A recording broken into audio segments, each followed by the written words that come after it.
All right. Hello, everybody, and welcome. My name is Melanie Dizon. I'm the Director of Education and Content at the Davis Phinney Foundation, and I'm here today with Trent MacLean. So we were talking before that, like most kids, we grew up playing ping pong wherever there was a board or there was a table. So you had that, but how did you get into this and looking at ping pong, as an exercise for Parkinson's? Well, as we discussed, many people did it as kids in the basement, not knowing the rules, not ever thinking about the benefits that it would have, for the mind and the body. And then I have a good friend here in LA who's got a backyard table, college player, and he had the patience. It's actually one of the few places I see him with this much patience, but he had the patience to bring me along from my childhood days, back to some semblance of competency. And I've been doing that for a few years with him. And then a good friend of mine I hadn't seen for a few years called me up, and she's become my co-founder on Ping Pong for Good. And Maureen was a good friend of hers. They were playing ping pong together every day for about 5 years after her husband had passed, and he passed. Ultimately he had dementia, and he was playing ping pong. And the son believes to this day that he got another 6 months of life and out of his father because of the ping pong. And then every day since then, he's played with his mother, and she's 93 with arthritis and diabetes, and she's sharp as a whip. And they had 1,025 consecutive volleys. Wow. On the table. So Maureen kind of heard this story, and then she said she's kind of amazed by sort of these things coming together, and just started to do some homework and do some research, and found out that there was, not a lot of studies, but a few, and a lot of anecdotal evidence in terms of the benefits of the game. But she's going, so few people seem to know about it. Her thought was, we need to make people aware of this. So she called me up, and she knew that, she'd known since that I had Parkinson's, and she told me the story and what she was thinking about. And so after we kind of had a number of discussions, the real first point of entry seemed to be, like, if you're on a continuum of awareness, engagement, protocol, and study, was that particularly in North American market, that people just weren't aware of the benefits. And then when you dug deep on this, when you found out that this is easy to play, it's intergenerational, it doesn't cost a lot to play. People, as you know, Mel, do things for two reasons in activities. They do it because they can, and they do it because they can, and they also do it because it's fun. And ping pong is both of those, and anyone can play it and anyone can pick it up. It also can be intergenerational. We have one group that's spanning 4 generations through to great grandmother. Oh, love that. And it's a mood lifter. When people finish playing ping pong, the worst thing that happens to them is they're in a good mood. Yeah. So everything about the game, makes it, sets it up for sort of widespread adoption. So then we started to look around Canada, the U.S., and we said people are not only not aware of it, accessibility was sort of next. There was nowhere to play it. So where could you play in North America? You could go to, an established table tennis club, and most of what's happening in that club is geared towards developing competitive players.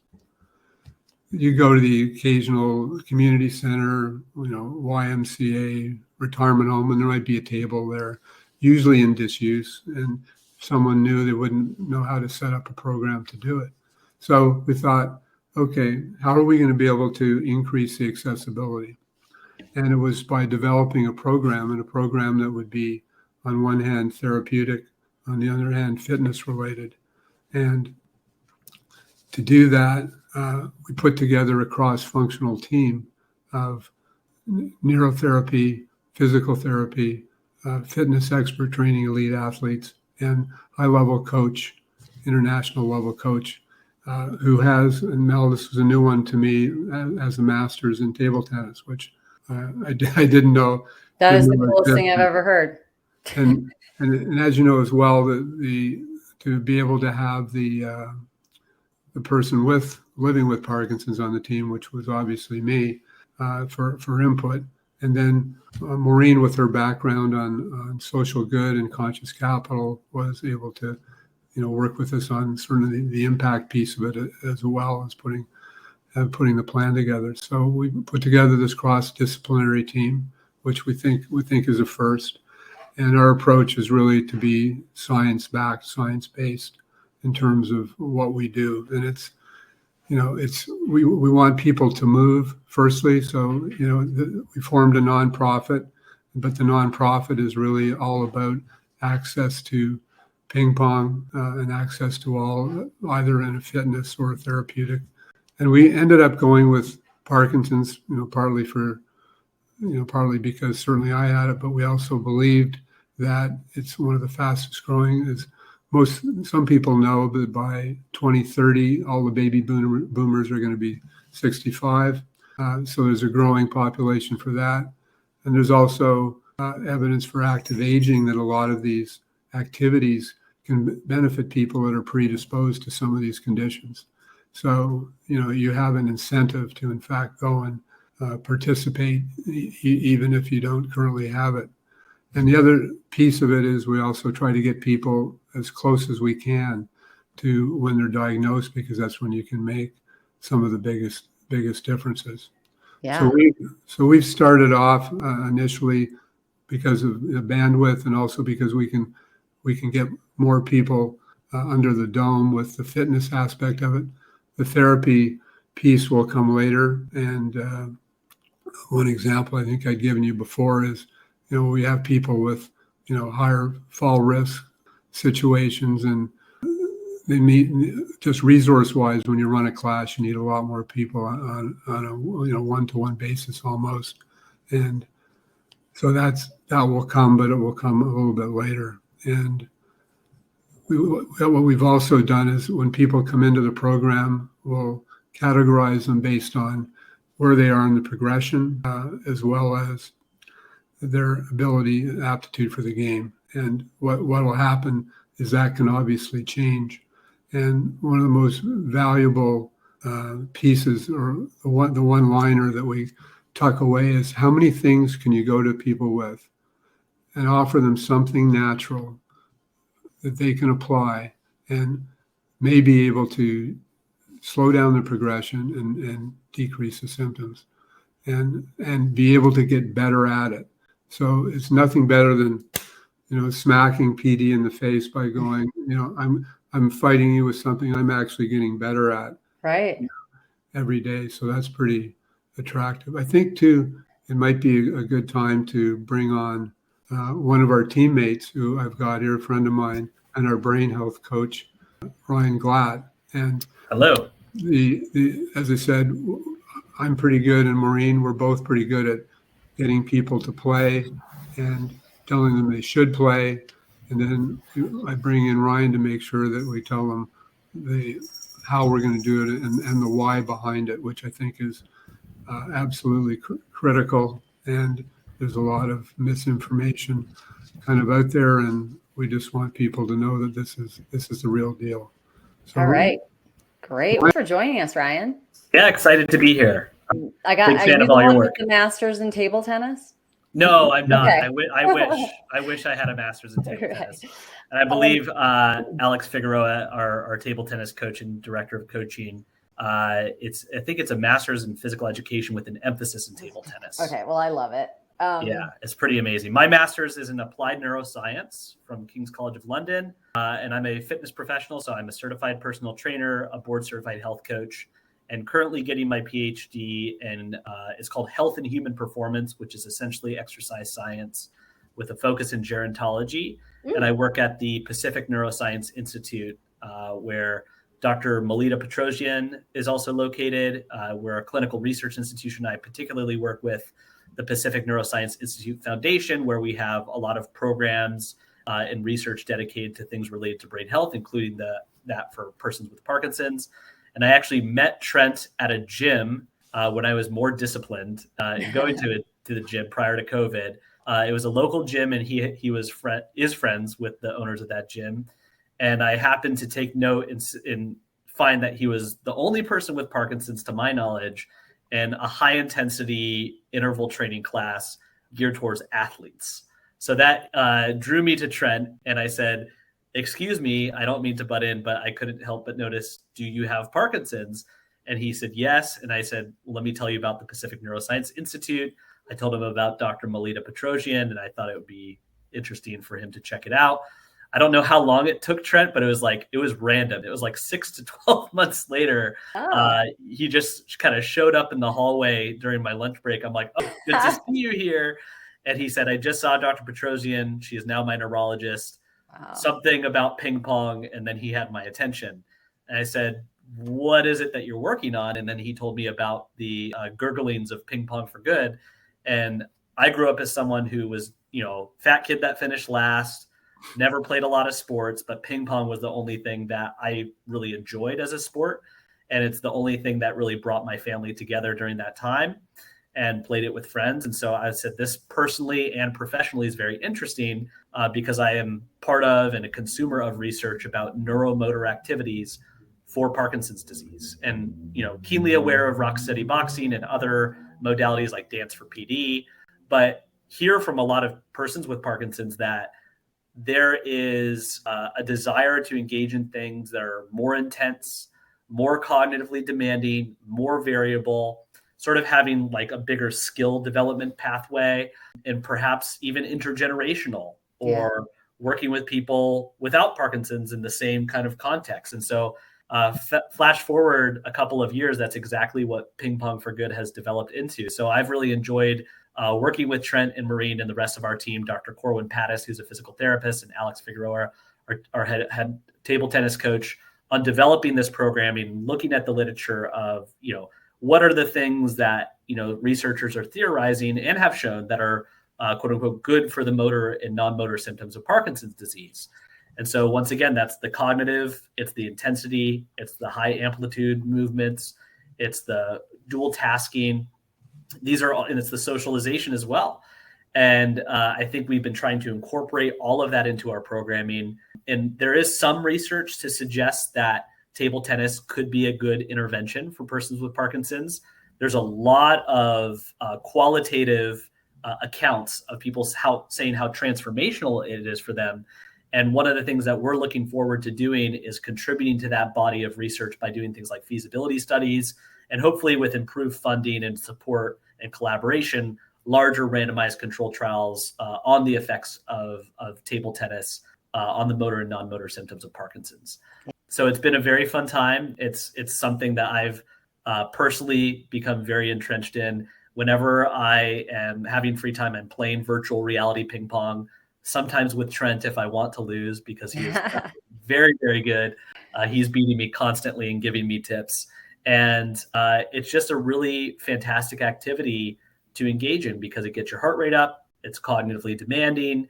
It involves dynamic balance. It's enjoyable. It's social. And there's not a lot of activities that are like that that are accessible. Right. And whether I've worked with a client with Parkinson's or Alzheimer's or MS, regardless of their experience or perspectives or beliefs about ping pong, they always enjoy incorporating some aspects of it, whether it's playing with their significant other or their family members, whether they be grandchildren, children, friends, family, whatever it may be, or even just, doing some hand-eye coordination drills, balancing a ball on a racket. And so it's pretty interesting that when it comes to getting people to adhere to exercise, people are surprisingly unfussy and resistant when it comes to table tennis. So if we consider exercise medicine, if you ever give people, I'm just going to use, I don't know if it's appropriate, but if you have someone with advanced Alzheimer's disease and they're resistant to taking medication, you sneak it in their applesauce, right? Yeah. That is not an appropriate metaphor for what I'm going to describe. But if people are resistant to exercise and to medication, and you sneak the cognitive, the physical, and the social into ping pong, I think it's very well welcomed. And I think people appreciate the benefits and are surprised to learn about those potential benefits as well. Yeah. Oh yeah. Sneaking it in, totally fine, right? Like whatever way we can do it. Trent had made a comment about there being a lot of misinformation about table tennis or ping pong. So what are some things that, let's say people are watching this, people are going to see the title and say ping pong for good. I don't know ping pong. I'm not going to play ping pong. Like what are the objections that, you get, and how do we get people to do it? Yeah, I don't know if we get too many objections. I think we have the opposite problem. Okay. But I think people are surprised to hear that ping pong may be beneficial. I do think there's a lot of people overclaiming the benefits, which, the only risk of that is, too high of an expectation of what might happen with table tennis. And just like with all forms of exercise, there is real injury or fall risk, or even psychological injury of frustration or failure that is there that we need to consider, that we do consider in our programming. How do you talk about that for people that, just coming in? How do you handle that? Yeah, so before engaging in any sort of table tennis play or intervention, it's really important to maybe work with a physical therapist and look at your balance abilities. And dual tasking, doing a cognitive and a physical task at the same time, is a good thing. But some people have issues with dual tasking altogether. So just by asking them to do it, it does increase their fall risk. And some people are very driven to get every single shot, even if that means exploring balance outside their limits of stability, which you're not just focusing on your balance, making sure you're safe. And sometimes if you say, don't go for that ball, the focus on that might override those verbal cues or your intrinsic cues of don't do that. So we have certain rules in our class for how the ball is being fed, or which balls people should just let go, or a rule against picking up your own ball if you're not aware of where you are and maybe getting dizzy coming up. So there are very real risks. And because it's such a fast-paced activity, we do need to exercise caution. So when getting into it, it's important to start slow, even starting in a chair, starting with your hand on the table. The hand on the table, as Trent will say, is not illegal. I don't know if it's legal to do in traditional sport, but Trent, isn't it true that in certain para or Parkinson-specific tournaments that can be allowed? Yeah, well, the two things they did really, one of them was, like in my case, is the ball toss. And if I have to toss the ball with my affected side. And to go 6 inches consistently, for some people, it just isn't possible. So there's an allowance made for not having to toss it 6 inches vertically on an open hand. The other is, to Ryan's point, is on the hand on the table. Normally you can't have your hand on the table, but if you're making a shot competitively and you feel like you could be going down or losing your balance, you could place your hand on it. In our case, though, when we're doing it, at the end of each of our session, we'll have a competitive play, and Ryan can tell you why we're doing sort of regular drills that are repetitious and others that are random. But when we do the play at the end of the session, we encourage people at any time, if they think they have a balance issue, to put their hand down or do whatever is necessary to take a break. And then one other thing they do competitively is that if you're having an off period, you can take a timeout in your match for up to 10 minutes. So at least there's being some, consideration. But in our case, we'll absolute leniency on any front on the side of caution. And as I said before, we're really trying to split the group into a therapeutic and a fitness. But the good news is we've had people from early onset, 38 years old, you never know they had PD, to 80, 85 and fall risk. So we're seeing everyone, and we're categorizing them carefully, and we're setting up programs that are appropriate for each. And it's always going to be about having fun and doing something hopefully for your brain and your body, but doing it safely. So we have what we'd refer to as Parkinson's approved, Parkinson's safe. Some of the things we do are specifically for Parkinson's. Some aren't, but they're appropriate for. Yeah. Yeah. And I think it's similar to when you hear that any type of physical activity is considered to be beneficial for those living with Parkinson's disease, such as dance, such as boxing. I think the first thing that people think of is, past being convinced to maybe engage with it, is how can I get this medication? Where can I get this medication? How often should I take it if this is exercise as medicine? And so I think some of the same safety considerations as there are with dance and boxing also apply to table tennis. There are some ones that are rather unique, but I think we covered those. And I think, it's really just about incorporating neuromotor exercise into your exercise program, given what research is showing that might do for the basal ganglia, as well as cognition, as well as balance. And we think that there's a lot of ways to do neuromotor exercise: boxing, dancing, mind-body exercise, Tai Chi, yoga, all of which have shown some variance and significance of benefits for the non-motor and motor symptoms of Parkinson's disease. But we do feel and acknowledge there's something special about table tennis: the cognitive, the psychological, and the physical components, as well as the social ones, that we feel compelled to research and help people access in a safe and engaging way. And when you see now some of the testimonials we have from our people who have been with us from the beginning, it's you get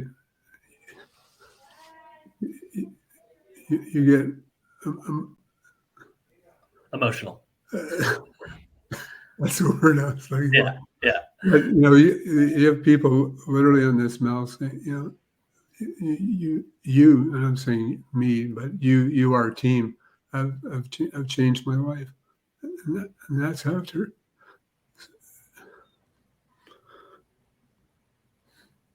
And some of these people who never played the game say I don't have hand-eye coordination. I couldn't do it. And one of those people went with me to the U.S. Open, and 4 months earlier never played the game. Said she didn't have hand-eye coordination, and she had the courage to do that. So, and then the other thing is when people come with their significant other, support partner. It's a big part of it too. When the couples kind of support each other, it's and they're active aging as well, so they're both benefiting. But it's just when these people are giving you that kind of feedback, that's enough to get up for in the morning, and that's proof enough. As I said, the worst case is they leave. This is the thing they look forward to the most in their week, and they leave in a better mood always. Yep. So you're right now, I mean, you've got this program, you're putting it together, and is it kind of like a rolling thing? People can come whenever, or you start, they come whenever. Okay. Well, this was our incubator in LA, and we started with one class with this, as I said, wide-ranging group, and now we've added a second class, which is full. The other thing which has been really kind of heartwarming too is the number of proficient players in the area that have volunteered to support us in the classes on this. And that's been, now what we're doing is we're in our sort of pilot phase where we're working with 5 different groups, because the opportunity here, as we said, in accessibility, is you could be in every retirement home, community center, YMCA, but what we're doing is we're putting together the package that you can add water to. Because it's one thing if you introduce this program to a table tennis club, but if you go to a community center, even a Y retirement home, they may have a table, but they don't know the game, they don't know the special population. So we're going to have a program from start to finish that you can literally add water to. And that's what's going to enable accessibility by having this fitness program. We're going to train the trainers. We're going to be a certification for our trainers. And right now, with Ryan's lead on the program development, we're getting the feedback from our 5 pilots of varying scales. So we could have community center in Peoria, that's got 2 tables, and we could have a California club that's got 25 tables. And someone knows the business inside out, and they give us a different type of feedback to someone who's doing it for the first time.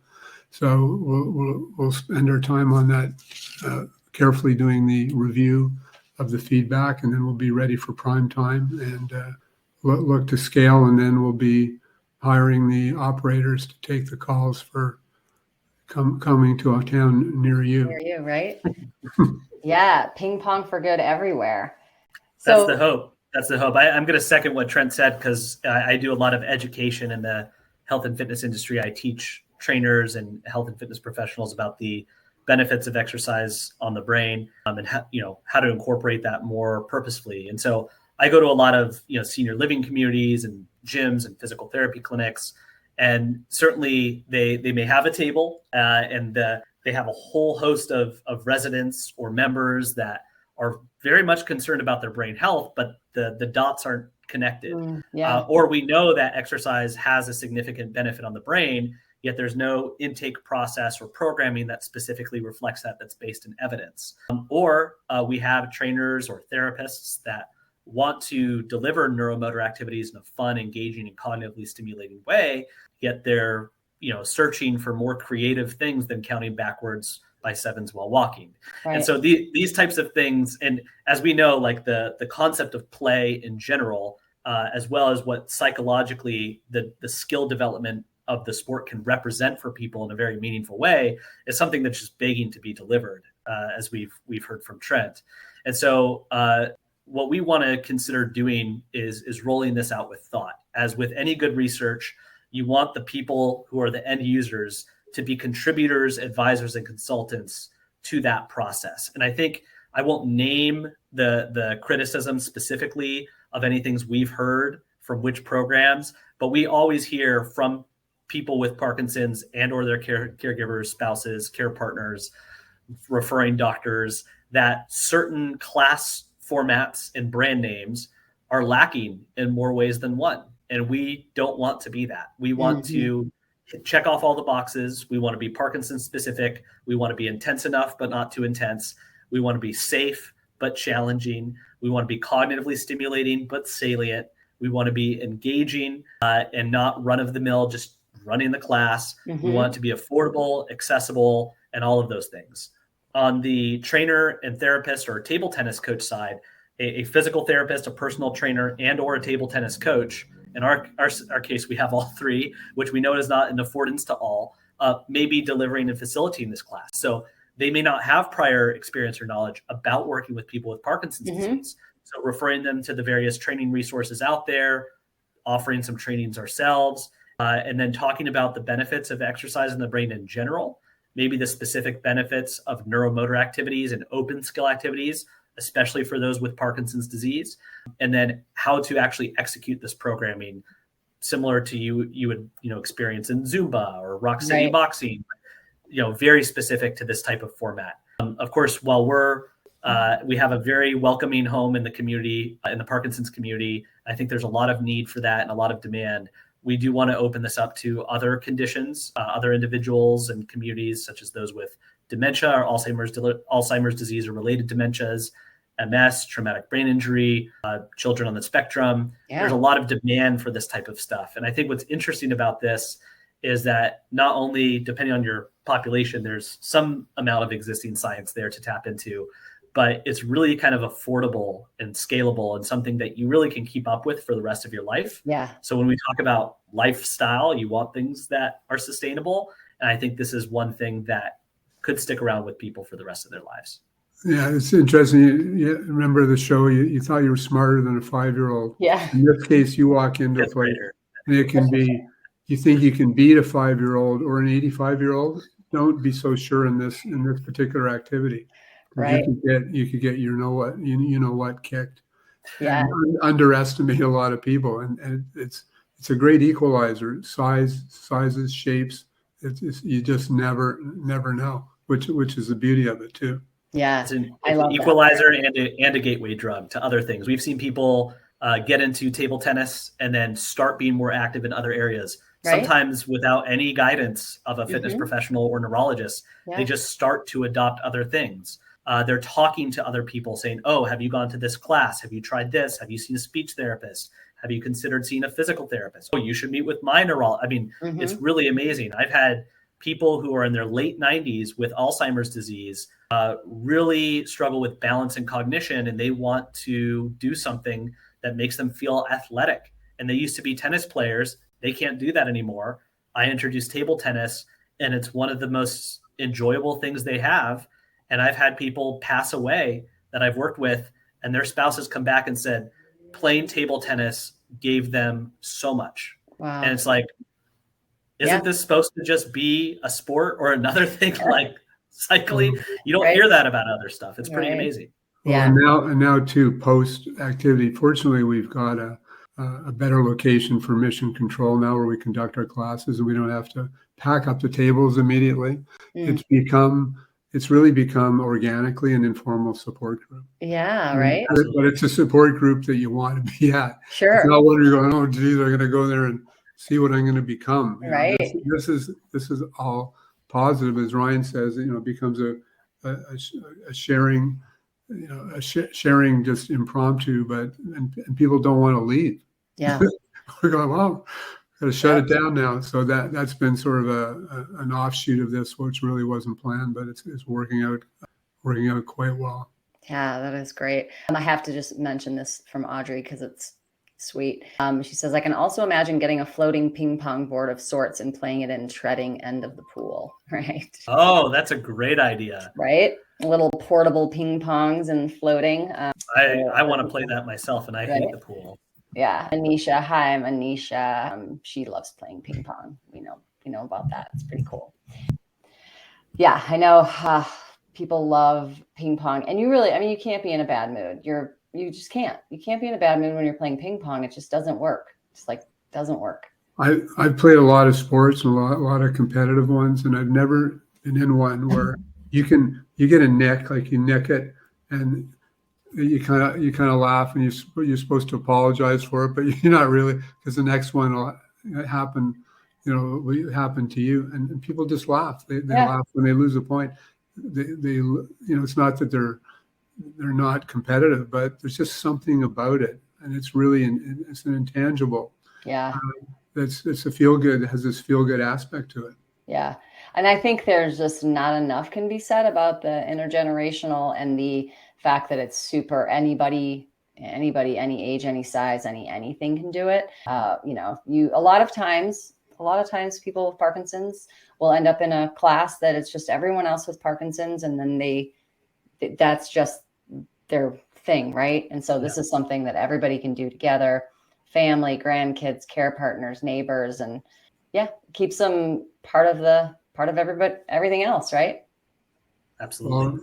Well, if I was growing up doing the sort of the hockey, the football, the lacrosse, the track and field, like for the guy on the side that just didn't have the physical stature to be in the mix, like what if they had an option like this, it just opens up so many possibilities. Yeah.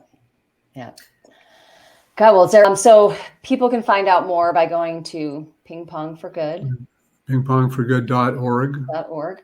And we hope that you're going to be putting up a lot of the information, the research that you're learning, and then coming to a city near you. I love the idea of the scale of it, and people can really just like, here's the Ping Pong for Good in a box. We're gonna bring it to everything, right? Everybody has so many people have just ping pong tables just hanging around too, right? When I was young, we would just flip ours up so it was half, and then we would just play ourselves, right? And people can do that all day long. What'd you say? Wall ball. So people can do that all day long. Well, you can do at home or off the table drills too. Yep. Yeah. I mean, it's so portable, easy, take it everywhere with you. Yeah. There's even a mini table, and our coaches too can even show you drills you can do off your kitchen wall. There's a lot of things you can be doing for ball control, for balance, hand-eye, peripheral, your non-dominant hand, and as Ryan would tell you with neuroplasticity, where trying things, training yourself to do it with your non-dominant hand. Yeah. Do you have anything, any of this type of thing, exercises, stuff like that people that We don't do. come Yeah, to we meetings actually and have get some it? Is it videos. online? You do? Yeah, we have some videos on the website, pingpongforgood.org. Okay, There's some excellent. YouTube videos that are up there that we look forward to adding to and contributing to. They're all off the table drills. Mhm. Then we have some links to some partner resources about kind of the basics of table tennis play. To further what Trent was saying, in addition to off the table or various forms of tables base play, there are nets that are very inexpensive. They're like $30 that kind of go out Yeah. like this and clip onto any table. Mhm. I've done that in like the conference room at my workplace Yeah. to everyone's happiness, and everything kind of lights up a little bit. So there are lots of ways of incorporating this. As I mentioned earlier, Trent and I sometimes play on virtual reality, which is using the Meta Quest.